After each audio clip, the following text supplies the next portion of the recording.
Benjamin Sesko is even better than I imagined. AMORIM sends shock Sesko message. As Bruno Fernandes holds secret meeting with Saudi Pro League club, but Man United captain demands huge contract to tempt him away from Old Trafford in positive talks.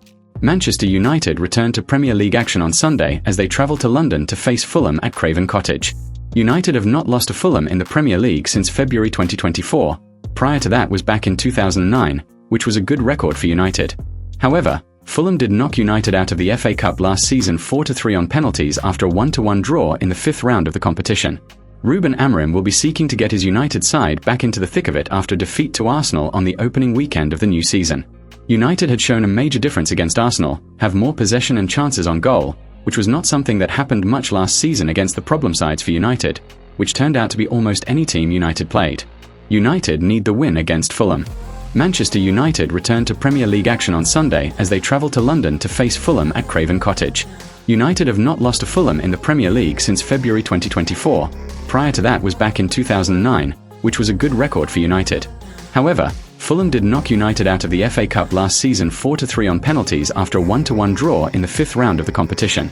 Ruben Amorim will be seeking to get his United side back into the thick of it after defeat to Arsenal on the opening weekend of the new season. United had shown a major difference against Arsenal, have more possession and chances on goal, which was not something that happened much last season against the problem sides for United, which turned out to be almost any team United played. United need the win against Fulham. Lisandro Martinez, knee, and Nasser Mazraoui, thigh, have both missed the start of the season for United. Both are getting fitter, with Mazraoui likely to be back in action before the end of August, with Martinez likely to be on the sidelines until October, unless he proves his fitness. United have a number of options in the defence this season, so the absence of Martinez and Mazraoui is not too troublesome at this stage of the season. United will want the experience of both players back this season though, which will be important for the duo. United are a team in the middle of a rebuilding process, but the results will need to get better this season for it all to start working. United did well against Arsenal last weekend at Old Trafford, and they were unlucky not to get something from the match. Arsenal were not the best. Amorim will need to get his attacking line scoring goals for fun, and that could start against Fulham, who do not have a great record against United. Benjamin Sesko will want to get his first goal for the Old Trafford club on possibly his first start of the season. Is his fit enough? I think Sesko will be the player that gets the better of the Fulham defence, who are not the best in the league but not the worst either. United will start to find their feet, and the incoming players this summer will start making a name for themselves at the Old Trafford club.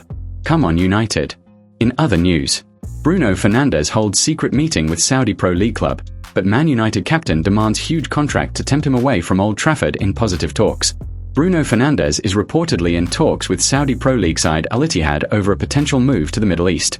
The Manchester United maestro was the subject of a stunning £200 million proposal from Al Hilal earlier this summer after Daily Mail Sport revealed his agent had travelled to Riyadh for face-to-face talks. Fernandes ultimately turned down the lucrative proposal at the wish of Red Devils boss Ruben Amorim, with the midfielder keen to prolong his career in Europe. But now Al Ittihad, who boast the likes of Karim Benzema and N'Golo Kanté, have entered the race for Fernandes' signature, according to The Sun. Saudi Pro League officials are believed to have met with the United captain's representatives over a potential move, with positive initials talk already taking place. The Portugal international is however understood to be demanding a contract worth around £33 million to tempt him away from Old Trafford. A host of European stars have once again followed in the footsteps of Cristiano Ronaldo and flocked to Saudi Arabia this summer. AC Milan's Theo Hernandez and Liverpool's Darwin Núñez have both signed for league title holders Al Hilal, while Ronaldo's Al Nassr have strengthened their ranks with the additions of João Felix and more recently Kingsley Coman. Fernandes, however, appeared to rule out a move to the Middle East earlier this summer, as the United number 8 wants to continue playing at the top level of European football. Announcing his decision to stay at the Red Devils in June, Fernandes told reporters, "It would have been an easy move. I had Ruben Neves and João Cancelo there at Al Hilal, two people I have a great friendship with, but I want to stay at the highest level, play in big competitions, because I still feel capable. There was an opportunity, the president called me and asked if I wanted to go there. They were waiting for me. I spoke to Coach Amorim and he asked me not to go. Manchester United didn't want to sell me. They don't need the money. If I had wanted to leave, they would have made it happen." The loss of Fernandes would no doubt come as a huge blow to Amorim after what, despite resulting in a 1-0 loss, was a promising first game of the season at home to Arsenal. United fans left Old Trafford with much more optimism than they would have had at many points last season after a spirited and entertaining performance against Mikel Arteta's men. New recruits Mateus Cunha and Brian Mbeumo were particularly impressive after signing for a combined fee of nearly £140 million this summer, and United's new striker Benjamin Sesko also made his debut off the bench. A glaring mistake from Altay Bayındır ultimately cost the Red Devils a point as the Turkish goalkeeper flapped at a corner which was nodded home by Ricardo Calafiori. United are nevertheless seemingly drawing closer to fixing their goalkeeping issue, with club officials nearing the completion of a deal for Royal Antwerp goalkeeper Sen Lammens. The transfer, believed to be worth around £17 million, is expected to be completed in the coming days, with the Belgian viewed as a long-term replacement for the struggling Andre Onana. United continue their Premier League campaign at Craven Cottage tomorrow afternoon. If you enjoyed the video, make sure to smash the like button and make sure to subscribe to Man United Hub to get all